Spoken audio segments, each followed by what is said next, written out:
नमस्कार। आपका अखबार के YouTube चैनल पर आपका स्वागत है। मैं हूं प्रदीप सिंह। आज रविवार है तो रविवार विशेष की बात करेंगे, लेकिन आज रविवार विशेष में एक बिल्कुल ताज़ा खबर की बात करेंगे जो अभी 2 दिन पहले हुई है। वन नेशन वन इलेक्शन, ये जो घोषणा हुई है ये शायद हम आप इसको पूरी तरह से अभी समझ नहीं पाए। ये पूरी तरह से हमारे अंदर ये इसका जो प्रभाव है उसका असर दिखाई नहीं दे रहा है।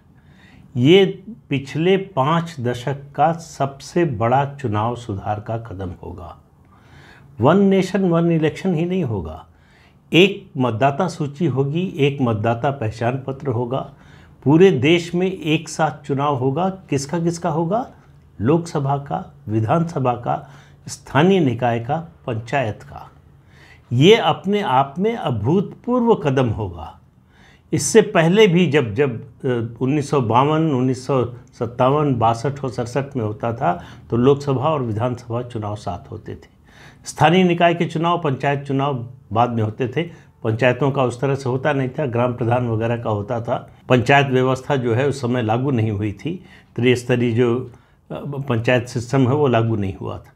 लेकिन इन सब का चुनाव एक साथ होने का मतलब अभी शायद सब लोग समझ नहीं रहे। फिर कह रहा हूँ, नरेंद्र मोदी ये कोई छोटा काम नहीं करते। जो सोचते हैं बड़ा सोचते हैं। एक जो सोचते हैं वो दीर्घ काल के लिए सोचते हैं। ये जो गलतफहमी है उनके विरोधियों को कि वो हेडलाइन मैनेजमेंट करने के लिए इस तरह की बातें करते हैं। कांग्रेस के लोग और कुछ विपक्षी दल कह रहे हैं कि मुंबई में जो है वो विपक्षी दलों के गठबंधन की बैठक होने वाली थी, तो हेडलाइन मैनेजमेंट के लिए ये घोषणा की गई। पहले संसद के विशेष सत्र की, उसके बाद वन नेशन वन इलेक्शन की। ऐसा जो सोचते हैं वो बड़ी गलतफहमी में है। वो नरेंद्र मोदी को नहीं समझ रहे हैं, नरेंद्र मोदी की कामकाज की शैली को नहीं समझ रहे हैं। वो इस देश में बड़े परिवर्तन के लिए काम कर रहे हैं। जो अभी हफ्ते भर पहले, 10 दिन पहले उन्होंने बात कही कि अमृत काल में ऐसी व्यवस्थाएं बनानी हैं जो 1000 साल तक प्रभावी रहें, तो देश के लोकतंत्र को मजबूत बनाने के लिए। देखिए, आपको मालूम है कि काले धन के खिलाफ उनका क्या स्टैंड है। ज़ीरो टॉलरेंस की बात करते हैं, लेकिन चुनाव सबसे बड़ा काले धन का केंद्र बनता है। सबसे ज़्यादा काला धन आता है तो चुनाव के समय, और चुनाव के लिए ही पैसा इकट्ठा करने के लिए काले धन का ज़्यादा से ज़्यादा जनरेशन होता है। तो उसके मर्म पर चोट, पहले काला धन के खिलाफ देखिए किस तरह से कदम उठाए हैं। कानून बदले, उसके अलावा टेक्नोलॉजी ले आए कि ह्यूमन इंटरफेस ही कम हो जाए, तो उससे जो है भ्रष्टाचार में कमी आएगी। मैं ये नहीं कह रहा हूँ कि ख़त्म हो गया भ्रष्टाचार या इसके बाद ख़त्म हो जाएगा, लेकिन आप देखिए, अगर आप तुलना करेंगे ये लागू होने के बाद, वन नेशन वन इलेक्शन जिस दिन लागू हो गया और 2014 से पहले की स्थिति और उस समय की स्थिति, आपको ज़मीन आसमान का अंतर नज़र आएगा। ये इसलिए कह रहा हूँ, एक साथ चुनाव होने का मतलब है कि बहुत बड़े पैमाने पर खर्च में कमी, काले धन की आवश्यकता की कमी। तो ये जो विधायकों सांसदों का रोना रहता है कि चुनाव लड़ने के लिए बड़ा पैसा चाहिए होता है, अनिश्चितता होती है, इस सब के लिए पैसा चाहिए होता है, वो सब बहाने ख़त्म हो जाएंगे। लोगों की अपेक्षाएं बढ़ जाएंगी, विकास के कामों की मांग बढ़ जाएगी और सरकार के पास संसाधन और पैसा होगा विकास कार्यों पर खर्च करने के लिए। 5 साल तक जो भी चुना जाएगा, राज्य में जो चुना जाएगा जिसकी सरकार बनेगी, केंद्र में जो चुना जाएगा उसकी सरकार बनेगी। उसके लिए ये भी व्यवस्था होगी कि अगर असमय कोई विधानसभा भंग हो जाती है, लोकसभा भंग हो जाती है, तो क्या होना चाहिए।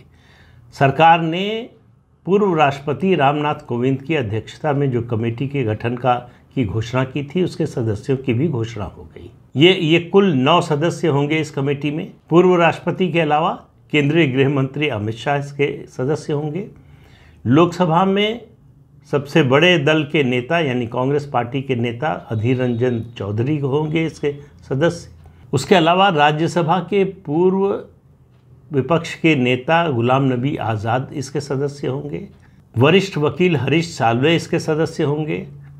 फाइनेंस कमीशन के पूर्व अध्यक्ष एन.के. सिंह इसके सदस्य होंगे। लोकसभा के पूर्व महासचिव सुभाष सी कश्यप, जो संवैधानिक मामलों के बड़े जानकार हैं, वो इसके सदस्य हैं। और संजय कोठारी, जो चीफ विजिलेंस कमिश्नर रह चुके हैं। ये 9 सदस्यों की कमेटी तुरंत काम शुरू कर देगी और जल्दी से जल्दी रिपोर्ट देगी। अब इसको मैंडेट क्या है, कहा क्या गया है, क्या क्या करना है। एक साथ लोकसभा, विधानसभा और स्थानीय निकाय और पंचायत के चुनाव कैसे होंगे, एक मतदाता सूची कैसे बनेगी, इसको करने के लिए किन किन संशोधनों की ज़रूरत होगी, कौन से ऐसे संशोधन हैं जो सिंपल मेजॉरिटी से पास होंगे, कौन से ऐसे संशोधन हैं जो संविधान संशोधन विधेयक होंगे, उनके लिए 2/3 बहुमत की ज़रूरत होगी, और कौन सा ऐसा संशोधन होगा जिसके लिए कम से कम 50% राज्यों की विधानसभा से प्रस्ताव पारित कराना पड़ेगा। अब ये सब व्यवस्था होगी। इसके अलावा इसकी भी कि नो कॉन्फिडेंस आ जाता है किसी सरकार के खिलाफ तो क्या होगा, या हंग असेंबली या हंग पार्लियामेंट आती है तो क्या होगा, या कोई राज्य सरकार अगर भंग कर दी जाती है तो क्या होगा, डिफेक्शंस होते हैं तो क्या होगा। इन सब का हल खोजा जा रहा है। तो जनतांत्रिक व्यवस्था को बदलने का बहुत बड़ा, मैं कह रहा हूँ, महायज्ञ है ये। प्रधानमंत्री नरेंद्र मोदी ने यथास्थिति को पूरी तरह से तोड़ दिया है। अब सब कुछ अनिश्चितता के दायरे में चला गया है। इसी अनिश्चितता से वो नवनिर्माण करना चाहते हैं। इसी से जो नई व्यवस्था है वो पैदा होगी, जो स्थायी होगी, जो ज़्यादा पारदर्शी होगी, जो ज़्यादा जनतांत्रिक होगी, जो लोगों के भले के लिए काम करेगी, जो जनतंत्र को पहले से ज़्यादा मजबूत करेगी। ये उद्देश्य इसका ये है, हेडलाइन मैनेजमेंट नहीं है। ये जो लोग कहते हैं उनको ना राजनीति की समझ है और ना मोदी के काम करने की शैली की समझ है। तो उनका कुछ नहीं हो सकता, उनके लिए कोई संभावना भी नहीं है ऐसे लोगों के लिए। अब आप देखिए कि डर क्या क्या है। डर ये है कि अभी तक जब विधानसभा चुनाव होते थे तो ये कहा जाता था कि मोदी के नाम पर चुनाव लड़ा जाएगा। कई राज्यों में बीजेपी कहती थी।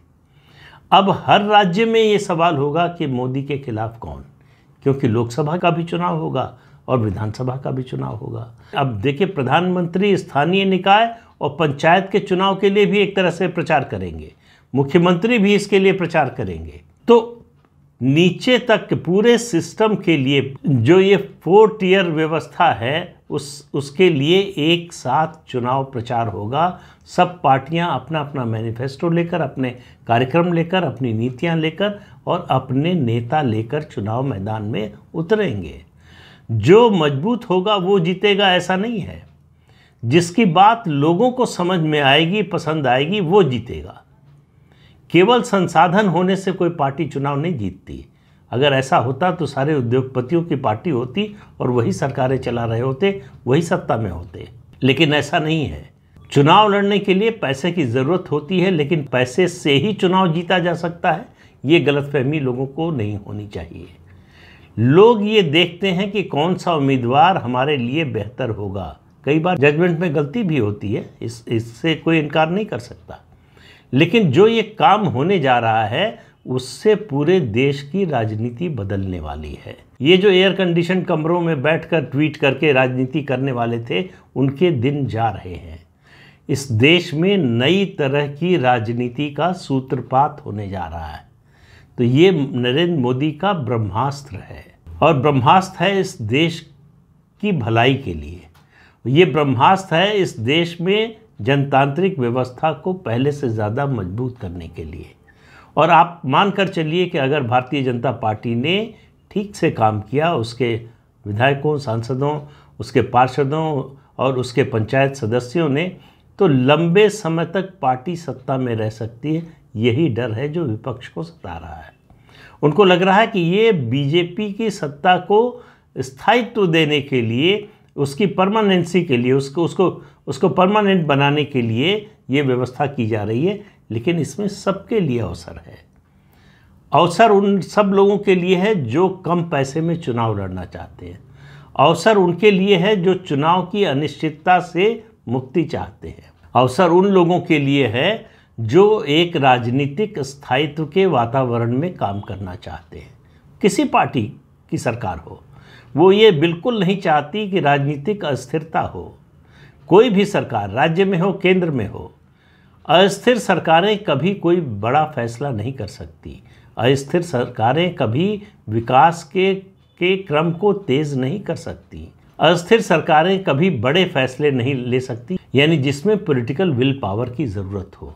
तो पहले तो ऐसा नेता चाहिए, फिर ऐसा संगठन चाहिए, फिर ऐसी सरकार चाहिए। अब प्रश्न कई हैं। देखिए, मैंने पिछले वीडियो में भी बताया था कि अगर कोई सरकार गिर जाती है बीच कार्यकाल में ही तो क्या होगा। उसके लिए जो सुझाव अभी तक जो सामने आए हैं उनसे लगता है कि उसका हल एक ही होगा कि भाई जो बचा हुआ कार्यकाल है उसके लिए चुनाव हो। लेकिन सवाल अभी का है कि ये लागू कब से होगा। सरकार जिस गति से काम कर रही है उससे मुझे लग रहा है कि ये 2024 के लोकसभा चुनाव के साथ ही होगा, ये व्यवस्था लागू होगी। तो अब फिर अनिश्चितता की बात आती है कि लोकसभा का चुनाव पोस्टपोन होगा या प्रीपोन होगा। बहुत से लोगों का मानना है कि जो 5 राज्यों के विधानसभा चुनाव हैं इसी के साथ लोकसभा चुनाव करा लिए जाएंगे। अब सवाल आएगा कि जिन राज्यों में अभी चुनाव हुए हैं, जिन राज्यों की विधानसभा का कार्यकाल खत्म नहीं हुआ है, आपको याद होगा 1977 में जब जनता पार्टी आई थी तो उसने 11 या 12 राज्यों की विधानसभा भंग कर दी थी और वहाँ राष्ट्रपति शासन लगाकर उसके बाद चुनाव करा दिए थे। कांग्रेस पार्टी ने जब सत्ता में आई 1980 में तो उसका बदला लेने के लिए 13 राज्य सरकारों को बर्खास्त किया इंदिरा गांधी ने और फिर से चुनाव कराया और जीती।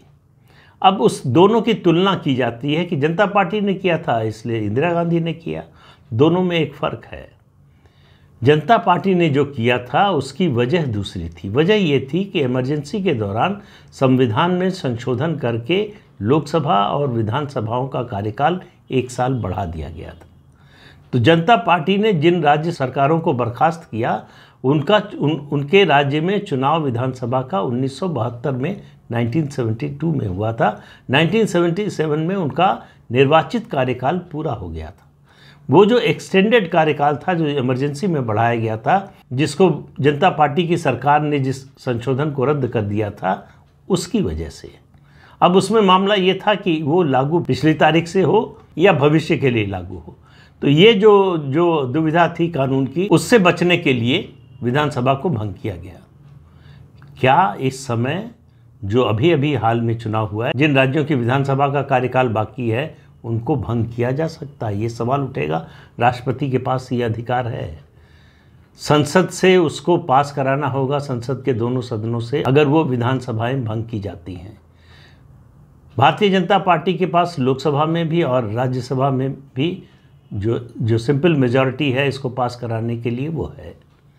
सवाल जो मैं पिछले वीडियो में कहा था, जो समस्या सरकार के सामने आएगी, देखिए 3 चरण हैं। एक, ऐसे प्रस्ताव, ऐसे विधेयक जिनमें सिंपल मेजॉरिटी की ज़रूरत है दोनों सदनों में, वो बीजेपी के पास है। तीसरा, 3 तरह की मेजॉरिटी का टेस्ट होता है। एक सिंपल मेजॉरिटी से, दूसरा होता है 2/3 मेजॉरिटी से। जब संविधान संशोधन होता है तो 2/3 बहुमत, 2/3 मतलब प्रेजेंट एंड वोटिंग, जितने सदस्य मौजूद हैं उनका 2/3। लेकिन जो सदस्य मौजूद हैं वो सदन की कुल सदस्य संख्या का 50% से कम नहीं हो सकते। ये व्यवस्था है। उसमें बीजेपी को सबसे ज़्यादा राज्यसभा में समस्या आएगी। 163 सदस्यों के समर्थन की ज़रूरत पड़ेगी। पहले 2 मौके ऐसे रहे हैं 2 बड़े मुद्दों पर, एक जीएसटी, दूसरा अनुच्छेद 370। दोनों पर सरकार 2/3 बहुमत जुटाने में कामयाब रही है। क्या इस बार जुटा पाएगी? तीसरा टेस्ट होता है जब कम से कम आधे राज्यों की विधानसभा से उसको पास कराना पड़ता है। तो उसमें मुझे नहीं लगता है भाजपा को किसी तरह की कोई दिक्कत होगी। 12 राज्यों में, करीब 12-13 राज्यों में उसकी या उसके गठबंधन के साथियों की सरकार है। 2 राज्य उसके समर्थक हैं जो एनडीए में शामिल नहीं हैं, लेकिन उसका समर्थन समय समय पर करते रहे हैं और इस समय नहीं करेंगे इसका कोई कारण नहीं समझ में आता, क्योंकि दोनों राज्यों में विधानसभा के चुनाव लोकसभा के साथ होते हैं, उड़ीसा और आंध्र प्रदेश। तो वो 50% राज्य विधानसभाओं से पास कराने की समस्या नहीं है, समस्या सिर्फ है राज्यसभा में 2/3 बहुमत की। अब यहाँ पर एक राजनीतिक सवाल आता है। राजनीतिक सवाल ये है कि क्या कांग्रेस पार्टी और विपक्षी दल अगले लोकसभा चुनाव में इस मुद्दे के साथ जाने का जोखिम उठा सकते हैं कि उन्होंने चुनाव सुधार का एक बहुत बड़ा कार्यक्रम था, उससे संबंधित विधेयक गिरा दिया, उसका कानून पास नहीं होने दिया। तो उनका ऐसा क्या वेस्टेड इंटरेस्ट है, क्या उनकी समस्या है जिसकी वजह से ये कानून पास नहीं होने दिया।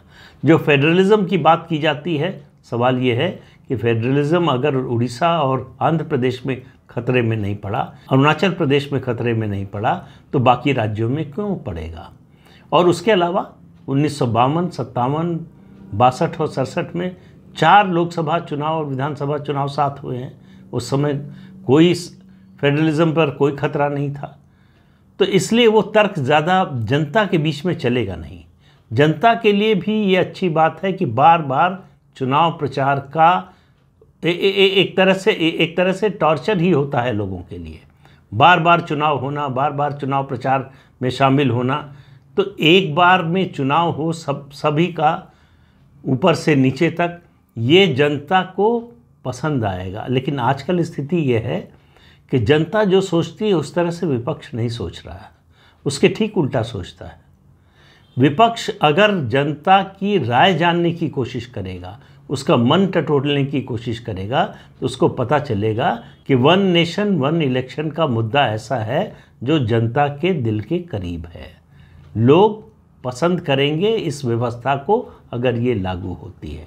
लेकिन इसको लागू करने में जो बाधा बनेगा उसके साथ क्या करेंगे, ये तो चुनाव नतीजे के बाद पता चलेगा। लेकिन लोगों को ये कतई अच्छा नहीं लगेगा।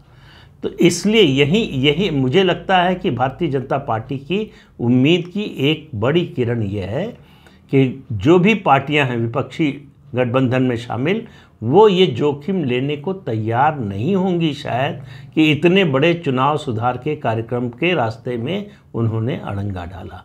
तो मतभेद होंगे उन विपक्षी दलों में। देखिए अभी केवल कास्ट सेंसस को लेकर मतभेद हो गया, प्रस्ताव पारित नहीं हो पाया। इसके बाद और कई तरह के मतभेद होने वाले हैं।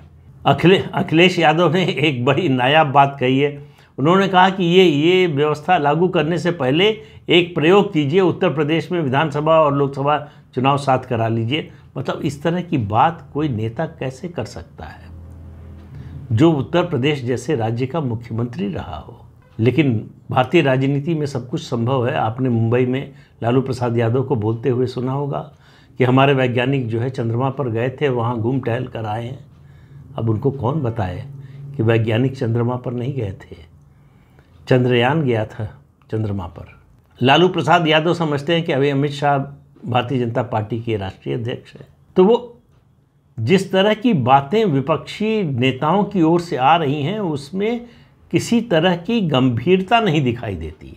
देश में किसी बड़े बदलाव की वो ललक नहीं दिखाई देती, वो चाहत नहीं दिखाई देती है कि देश में कोई बड़ा बदलाव हो, कोई बड़ा परिवर्तन हो, वो जो ऐसा परिवर्तन जो सबके भले के लिए हो। ये मानकर क्यों विपक्षी दल चल रहे हैं कि हमेशा भारतीय जनता पार्टी ही केंद्र में सत्ता में रहेगी। आज भाजपा है, कल कोई और पार्टी होगी। ये परिवर्तन तो चलता रहता है। ऐसा तो है नहीं कि जब से देश आज़ाद हुआ तब से भारतीय जनता पार्टी ही केंद्र में सत्ता में है। पहले नहीं थी, आज है, कल भी हो सकता है नहीं रहेगी। लेकिन केवल इसलिए कि भारतीय जनता पार्टी को शायद फ़ायदा हो जाए, हम इतना बड़ा सुधार का कार्यक्रम रोक दें, ये मुझे लगता है कम से कम इस देश की जागरूक जनता पसंद नहीं करेगी। मैं बार बार कहता हूँ कि इस देश का जो मतदाता है उससे ज़्यादा पॉलिटिकली अवेयर कोई वर्ग नहीं है इस देश में। बड़े से बड़े एक्सपर्ट, एकेडमिशियन हों, चाहे इलेक्शन एक्सपर्ट हों, चाहे पॉलिटिकल एक्सपर्ट हों, जर्नलिस्ट हों, कोई भी हो, उन सबसे ज़्यादा समझ है ज़मीनी राजनीति की इस देश के मतदाता को। वो परिवर्तन को पहले से भांप लेता है, वो परिवर्तन अपने आप शुरू कर देता है। उसके लिए उसको संगठित नहीं करना पड़ता, उसके लिए उसको एजुकेट नहीं करना पड़ता, वो अपने अनुभव से परिवर्तन को देख लेता। आप देखिए जिस तरह से पहले राज्यों में, ज़्यादातर राज्यों में हो गया है और 2 बार से केंद्र में है, स्पष्ट बहुमत की सरकार बन रही है। तो ये हंग असेंबली ना आए, हंग पार्लियामेंट ना आए, इसके लिए कोई एजुकेट करने नहीं गया था मतदाता को। उसको समझ में आ गया कि ये जो हंग पार्लियामेंट आ रही है, हंग असेंबली आ रही है, ये नुकसानदेह है राज्य के लिए और देश के लिए। उसने बदल दिया। तो इसलिए आप मतदाता के विवेक पर हमेशा भरोसा कीजिए, कभी इस पर सवाल मत उठाइए। इसलिए विपक्षी दलों को चाहिए कि इस मुद्दे पर कोई फैसला करने से पहले ये सोच लें कि जनमानस किस दिशा में जा रहा है। कांग्रेस पार्टी ने कहा है कि वो आपस में विपक्षी दलों के नेताओं से सलाह मशवरा करके तय करेंगे कि इसमें शामिल हों या ना हों। अब आप देखिए, अभी मुंबई में सब लोग जुटे थे, उससे पहले ये खबर आ चुकी थी। अगर वो गंभीर होते तो इस मुद्दे पर चर्चा करते, एक दिन के लिए बैठक का समय बढ़ा सकते थे। लेकिन वो गंभीरता नहीं है इन मुद्दों को लेकर, इन सुधारों को लेकर। कोई चुनाव सुधार चाहते नहीं, वो चाहते हैं जो व्यवस्था, जो यथास्थिति है वो बनी रहे। यथास्थिति में उनका वेस्टेड इंटरेस्ट बना हुआ है, उसको कहीं से कहीं चोट नहीं पहुंचती, कहीं से कोई जो है उसमें अनिश्चितता नहीं आती, इसलिए उसमें सुखी है। नरेंद्र मोदी बड़े डिसरप्टर हैं, बड़े बड़े ऐसे काम करते हैं, घोषणाएं करते हैं, उसको इम्प्लीमेंट करते हैं, जो बड़ा बदलाव और दीर्घकालीन बदलाव लाए। वो भारतीय जनता पार्टी के निकट भविष्य में होने वाले फ़ायदे से आगे बढ़कर सोचते हैं। फ़ायदा होगा बीजेपी को, वो एक अलग बात है, लेकिन केवल बीजेपी के फ़ायदे के लिए ऐसा सोचते हैं, बिल्कुल बिल्कुल नहीं। देश के हित में क्या है, जो उनकी विचारधारा है, व्यक्ति से बड़ा संगठन, संगठन से बड़ा देश, उसी के अनुसार नरेंद्र मोदी की नीतियों को उस कसौटी पर अगर आप कसकर देखेंगे तो पाएंगे कि वो हमेशा फैसले इसी दृष्टि से लेते हैं। उससे उनको चुनावी लाभ होगा या नुकसान होगा ये नहीं सोचते। जब नोटबंदी का फैसला किया, जब जीएसटी का फैसला किया, ऐसे तमाम फैसले किए जिनमें अगर ये सोचा होता कि इसमें हमको चुनाव में नुकसान हो सकता है तो ये फैसले कर ही नहीं पाते। यही फ़र्क होता है एक स्ट्रॉन्ग विल पावर वाले नेता और एक कमज़ोर सोच वाले नेता में। तो नरेंद्र मोदी जोखिम लेते हैं, और जोखिम क्यों लेते हैं? किस विश्वास पर? जनता के विश्वास पर। उनको ये मालूम है कि उनसे गलती हो सकती है, ये लोग भी मानते हैं कि नरेंद्र मोदी भी गलती कर सकते हैं, लेकिन लोग भी मानते हैं और नरेंद्र मोदी को लगता है कि लोग ऐसा मानते हैं कि वो किसी खराब नीयत से या जानबूझकर गलती नहीं करेंगे। यही उनकी सबसे बड़ी ताकत है। तो इस मुद्दे पर अगर विपक्ष ने सरकार का विरोध किया, इस चुनाव सुधार का विरोध किया, तो आप मानकर चलिए कि विपक्षी दलों का बड़ा नुकसान होगा। कितना बड़ा नुकसान होगा वो मतदाता तय करेगा। तो इस अंक में इतना ही। अगले अंक में फिर मिलेंगे किसी नए मुद्दे के साथ। तब तक के लिए अनुमति दीजिए। आपसे अनुरोध है कि ये चैनल देखिए, शेयर कीजिए, लाइक कीजिए और सब्सक्राइब ज़रूर कीजिए। नमस्कार।